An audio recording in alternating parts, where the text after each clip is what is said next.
Praise lord. August 22వ తేదీ 2025.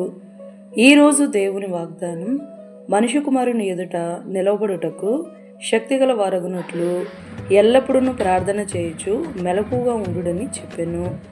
లూకా సువార్త 21వ అధ్యాయం 36వ వచనం. యేసయ్య రెండవ రాకడ సమీపముగా ఉన్నది. రెండవ రాకడకు ముందు భూలోకములో ఎన్నో వింతలు, క్రైస్తవులకు బహు శ్రమలు కలుగునని జీవగ్రంథం మనకు సెలవిస్తుంది. అటువంటి శ్రమలయందు మనము తప్పించబడులాగున ఎల్లప్పుడూ ప్రార్థన చేయుచు మెలకుగా ఉండు వారమై ఆత్మల పట్ల భారమును కలిగిన వారమై ఉండును. అట్టి ధన్యత క్రీస్తు ప్రభు మనకు అనుగ్రహించును గాక. ఆమేన్. ఈ రోజు వాగ్దానం మన జీవితంలో నెరవేరాలని కోరుకుంటూ జీసస్ ఈజ్ యువర్ పర్ఫెక్ట్ పరిచర్యలో మీ సహోదరి.